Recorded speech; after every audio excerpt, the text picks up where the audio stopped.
A couple of my friends have asked me to come on and just do a video on how to explain um, our thoughts, feelings, and emotions, because each and every one of us, we all think, we all feel, and we all act. And so what I'm going to do is I'm just going to work on thinking. I could spend a whole week, 8 hours a day going through that. But how we think and how we feel and how we act really makes up our personality. So we have thoughts, we have feelings, and we have emotions. And what I'm going to deal with here, I'm going to talk about feelings. Right? So, we've all grown up in environments where expressing sadness or showing signs of anger or fear, is punished in a way.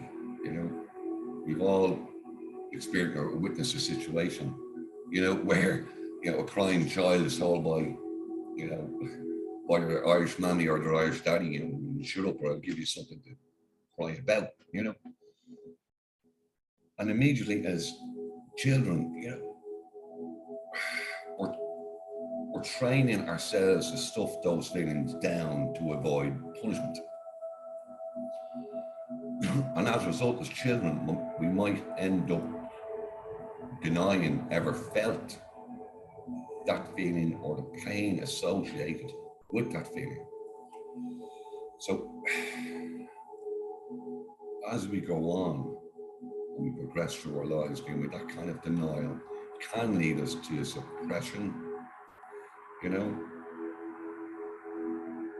repression, and resulting in emotional pressure that will eventually find a way to the surface, because if it's not dealt with and we don't know what they are, they will always find a way of coming to the surface. Always does. It's inevitable. Just that's it. Always does. And when they come to the surface, right, they usually come in the form of, for me, it was addiction. There can be obsession, or there can be compulsions. And criticism and emotional abuse often follow when children express, their feelings that, and society has kind of hardwired it into our brain, that it's wrong. Feelings are in some way wrong. Like conversations I had with a guy there yesterday, I said to him, hey, how you feeling today? Okay. I was like, that still doesn't tell me anything about how you're feeling. I'm feeling good. That still doesn't tell me anything about how you're feeling. So most of us really don't know at any given moment, at any given time, how we're actually feeling. We really don't. You know what I mean? We just know we can experience something physically, and our thoughts are for the mind and feelings are for the body. So if we can't, or if we don't get in touch with how we are feeling, sad, anger, frustration, depressed, happy, joyous, free, all the, doesn't matter what it is, if we don't get in touch with it, we will eventually start reacting to it.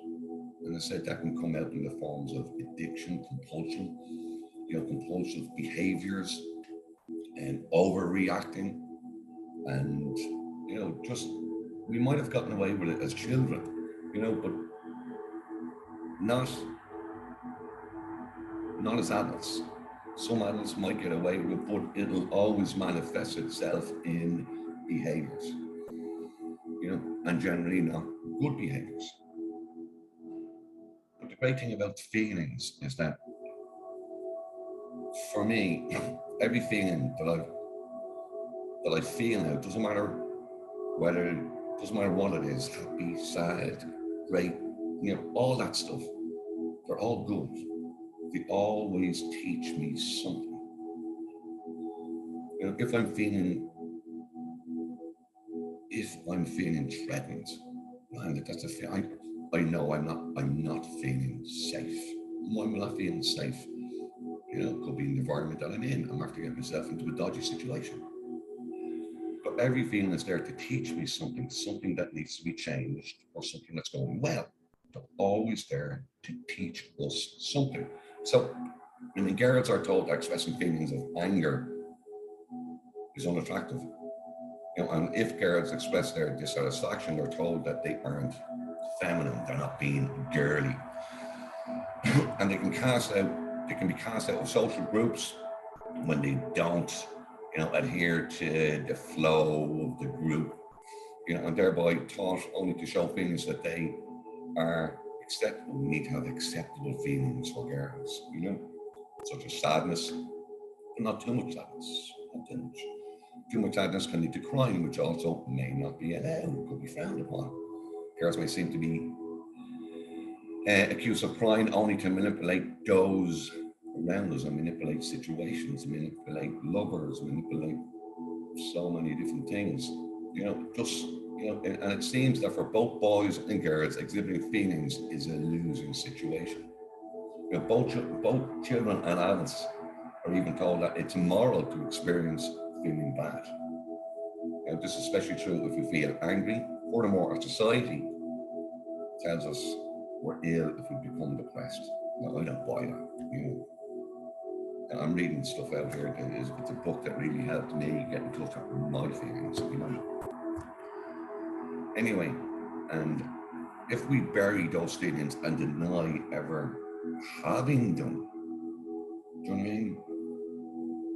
They will manifest eventually. You know, and I know for me, it did an addiction because I didn't know how to deal with those things. I didn't know what they were, you know. And it's not surprising that as children, we have a tendency to handle our emotions by just pretending that we don't feel bad. You know, children are also good at forgetting the events that have ever caused the emotions as a way of coping with them. So something traumatic is going to happen. Something traumatic happens in our lives as children, you know. And as children, we don't know how to deal with them. So what do? We bury them, we push them away. They're not gone. They're just still there. And every now and again they raise their little head and some type of action or some type of outburst, some type of behavior just to let us know, hold on, I'm still here. I haven't gone away. You haven't dealt with me yet, you know. And as adults, you know, if we want to be able to become the best possible versions that we can in any given day, in any given moment, we have to develop a coping mechanism with things. Do you know what I mean? We have to develop a strategy which is more effective, you know, than just pretending or forgetting that these things are gone, that they didn't happen, that they don't exist.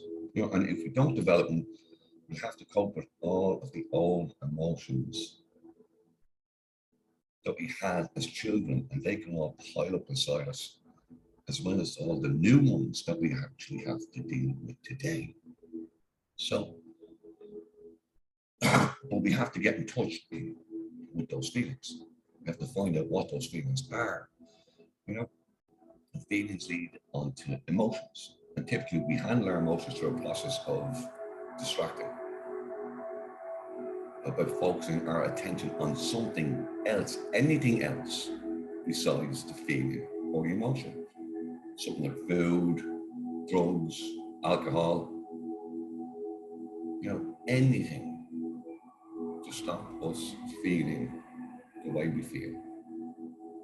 You know, we will always do something to distract if we don't know how to deal with them, if we don't know what they are. So we need to get to the core of what those feelings are. That's basically it, you know. And so I've learned to think about what I had to, as I'm sitting here, talking here. So I have a conscious, unconscious, and a subconscious mind all going on at exactly the same time. And the conscious mind is the smallest of the three. It contains what we're focusing on at any given moment. Like you listening to me, like me talking to you, that's my conscious mind. That's my analytical mind. Right? And this is a small quality of things. Research suggests that the conscious mind can only hold about 7 to 9 thoughts or pieces of information at any given time. So picture your conscious mind, conscious here now. Picture you're in work, whatever it is that you're doing, and you've got different things coming on or coming at you from all different directions. You ever get that feeling where it's just too much? The brain just cannot, or conscious mind just cannot process all that information. We become overwhelmed. And if we don't know how to deal with that, take a step back, stop and evaluate, we can distract.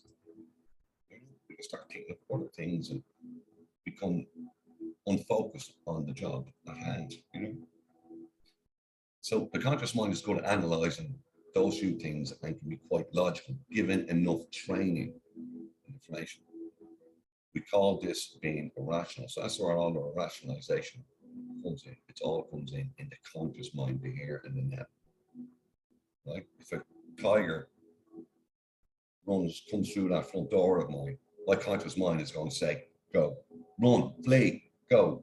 But the subconscious mind, in contrast, it's a vast database of information.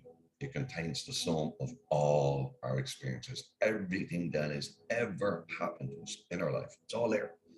So we can look at the subconscious mind as an artifact. Really, that's what it is. It's just a database of information of everything that has ever happened to us in our life. It just holds all that. It holds everything that we've experienced, all the beliefs about ourselves, and our expectations for our future. But the unconscious mind, it isn't really unconscious. We're just not aware that it's actually there. The unconscious mind keeps our bodies working and responding to the outside environment or outside world. It regulates our bodily functions, such as breathing, generally manage all of our organs. We just don't know. It just happens. It's just there. We're just not aware of it, And it's also the part of us that changes the emotions generated by the subconscious mind into feelings. So the unconscious mind then creates all of the psychological phenomena associated with each emotion that we experience at any given moment. So when we experience the emotion called fear, I love fear. I love the emotion of fear. I spent most of my life in fear. But when we experience that emotion of fear, it releases adrenaline into our bodies, causes us to feel all of the responses we associate with fear, such as muscle tension and increased heart rate, increased sight, increased listening. All our senses are just completely heightened when we're in this state of fear. When we're sad, it generates our tears, our heart can ache,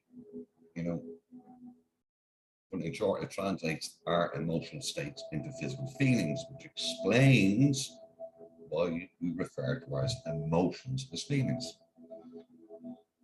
So our emotions result from our experiences and from the meanings and the perceptions we associate with those experiences.